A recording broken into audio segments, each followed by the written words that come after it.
السلام علیکم ورحمۃ اللہ وبرکاتہ و مغفرہ۔ آج ہم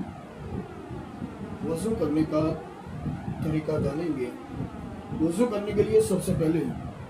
وضو کرنے والے کو چاہیے کہ اپنے دل میں وضو کا پکا ارادہ کر کے قبلہ کی طرف منہ کر کے کسی اونچی جگہ بیٹھے اور بسم اللہ الرحمن الرحیم پڑھ کر پہلے دونوں ہاتھ 3 مرتبہ گھٹنوں تک دھوئیں، پھر مسواک کریں۔ اگر مسواک نہ ہو تو انگلی سے اپنے دانتوں اور مسوڑوں کو مل کر صاف کریں، اور اگر دانتوں یا تالوں میں کوئی چیز اٹکی یا چپکی ہو تو اس کو انگلی یا مسواک یا خلال سے نکالے اور چھڑائے، پھر 3 مرتبہ کلی کرے، اور اگر روزہ دار نہ ہو تو گرگرا بھی کرے، لیکن اگر روزہ دار ہو تو گرگرا نہ کرے کہ حلق کے اندر پانی چلے جانے کا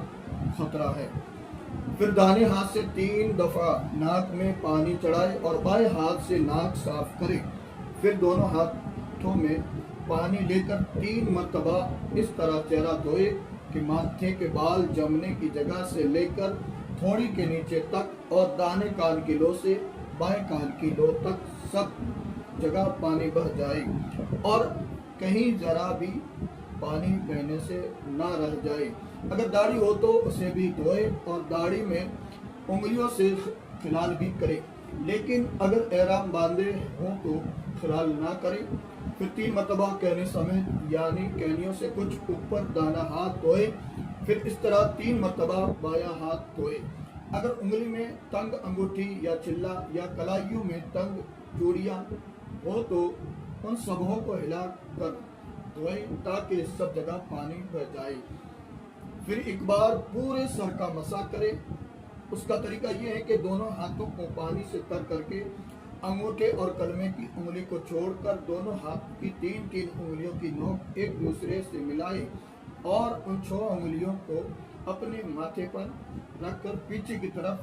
سر کے آخری حصے تک لے جائیں، اس طرح کہ کلمہ کی انگلیاں اور دونوں انگوٹھے اور دونوں ہتھیلیاں سر سے نہ لگیں۔ پھر سر کے پچھلے حصہ سے ہاتھ ماتھے کی طرف اس طرح لائے کہ دونوں ہتھیلیاں سر کے دائیں بائیں حصہ پر ہوتی ہوئی ماتھے تک واپس آ جائیں۔ پھر کلمہ کی انگلی کے پیٹ سے کانوں کے اندر کے حصوں کا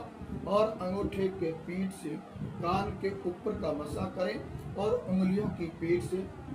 گردن کا مسح کریں۔ مسح کرنے کا طریقہ